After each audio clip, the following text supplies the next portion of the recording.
Hello friends, over the weekend I participated in the Ludum Dare 50 Game Jam, which is one of the more popular and long-running game jams.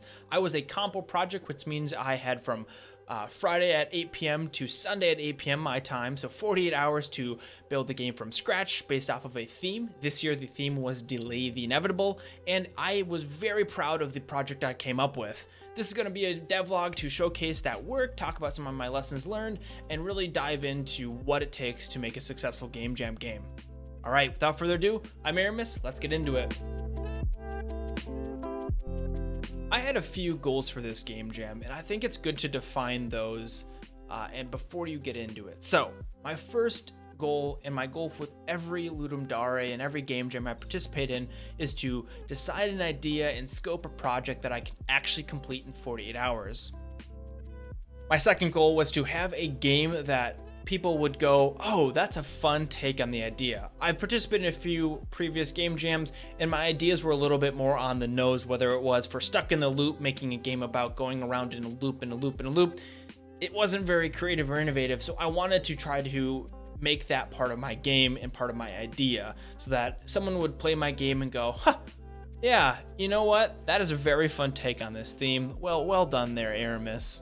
And my third goal is I wanted my player to have some sort of emotional response to the game. Typically it's going to be fun, achievement, triumph, whatever it is. I wanted to encapsulate some sort of emotional response in the game, which is actually the goal of any game, is to have your players feel something.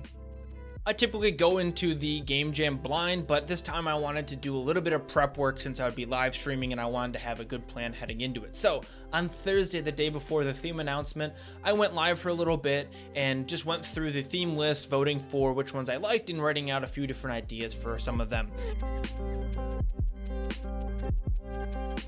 My goal for this day was not to do any programming. I wanted to come up with an idea, a list of to-dos, and then scope that list for something I think I could do in 48 hours. And I've been reading the Immune System book by Kurzgesagt, the guys over at In a Nutshell, and it's an incredible book. There's a link in the description if you want to purchase it and pick it up for yourself.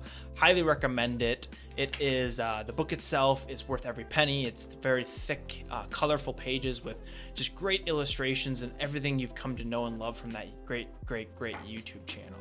I came up with an idea based off of one of their illustrations for how your skin cells work. So the skin cells start at the bottom layer of your skin, and they slowly mature as they go up, forming connections around them to become one kind of solid shield as they get to the top of the skin, and then they die upon reaching the top, and that's kind of the top layer of your skin cells to avoid all the different pathogens. So my goal of this game was to have that be the mechanic. You were going to work as a skin engineer to be able to click and drag between a bunch of different cells, adding connections and satisfying those cells as they get to the top. You're going to be trying to delay the inevitable breach in the system by being successful. If a cell got to the top without satisfying all of its connections, it would be a failure and you would be docked points. Getting down to 0 points or 0 health would then make that breach inevitable. And so that was kind of the theme and the idea I came up with. Now, I then spent the next little bit of time just writing out the whole list of all the different things I wanted to get done during that game jam for this game to be whole. I just did everything that I could possibly think of wanting to do. I did it. So this is the overscoping page, but it's just getting it onto the page so that I could then take the next step, which was to be cutting and scoping. Now this is a hard task to do, and my rule of thumb for this was if I didn't know how to do it or didn't immediately have a plan of doing it, I cut it. I put it down into a wish list of things to do later so that I got to the point where I had a list of everything I knew I could get done and everything that was related to just to the core mechanics. Now, this was the single biggest thing I did that I think made me a success in this game jam, was that I scoped it correctly. And then I stopped. I called it there. I called it quits on that. I went and took a break, and I just kind of let my brain keep ruminating as the rest of the night went on, and then got a good full night of sleep.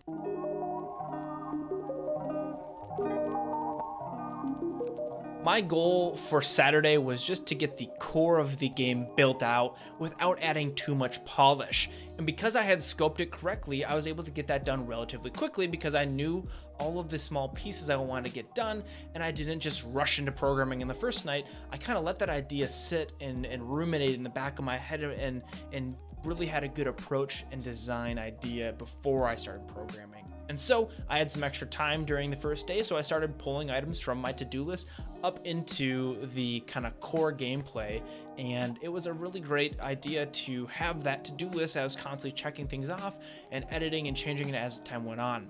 Toward the end of the day, I felt my brain starting to shut off slowly, so instead of just creating a bunch of spaghetti code for myself on Sunday, I called it quits a little early, went and relaxed, and just kind of winded down for the day so I could get another good night of sleep so that I could wake up early again on Sunday.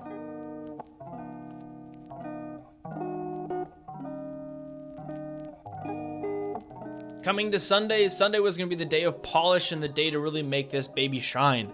And boy, did I make it shine. I got to the point where I cleaned up the cell artwork, I changed the strikes into hearts, I got new cell types which would allow you to restore health and gain back health. I added a lose condition and a screen to show you your final score. I added in a nice difficulty curve, I added in some new cell animations, I added in volume control, and a ton of other random bugs.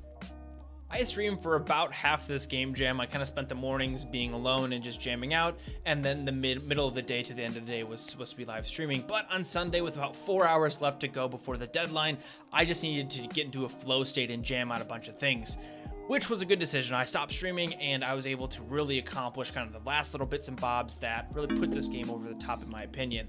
I got a Zen music track done. I added a toggle to turn off the music track if it was too annoying for some people. I got a menu screen done, a tutorial screen, a high score section, got a last few test builds done, and squashed a few last minute bugs. And finally at 7:55, I published my game on the Ludum Dare website. If you are a participant, feel free to go and play the game and give it a nice rating over on the Ludum Dare site. Otherwise, you can play it for free on itch.io, and now that game dev is finally my full-time job, feel free to support me by leaving a donation over on the game's itch.io page. All the links are in the description below. Any donations will be immediately reinvested into my projects and help me increase the quality and production value of my content moving forward. Having just programmed for 14 hours straight, I was understandably exhausted. But one of my big goals for this Ludum Dare was to participate more in the community side of the game jam. So I mustered all my energy, finally ate that dinner of mine, and went back to Twitch and went live to celebrate this game jam by playing my viewers' games and showing them a live take of someone playing their game, because honestly, that's the hardest part of game dev, is you don't really get to see what people are doing when they actually play their games. So I thought it'd be really fun to play their games and give them feedback live. And boy, was I surprised by how much fun I had doing just that. It was great to hang out with my audience and play their games. I had only planned on being live for 1 or 2 hours and ended up being live for 5 hours, staying up till nearly 1 a.m., which wiped me out for the next day. But it was so fun to hear about their successes and failures, their wish lists of things they wanted to add to their game but ran out of time with. And I had so much fun doing this that I'm going to add it to my normal streaming schedule. So I'm going to dedicate some specific time to giving you feedback on your games. And so go ahead and follow me over on twitch.tv/Aramis. I'm live Thursday through Sunday from 10 a.m. to 1 p.m. doing live game dev content. I might be creating a game with you, or even just playing your games and giving you feedback on them. So, what's next for Immune System Engineer? Well, I'm not sure. I really enjoyed this game. I think it is a game that is fun to play. It has a zen moment and a fun difficulty curve, but I don't know where to take it next. I also got some feedback that it would be a very solid mobile port and could be a fun game just to play, to pick up and play for a little bit, but it needs more polish and maybe something to make it a little bit more mobile friendly. But I don't know what to do, so I'm gonna leave that up to you. Leave a comment below with what you think I should do with the game. As always, thank you so much for watching. I'm Aramis. Have a great day.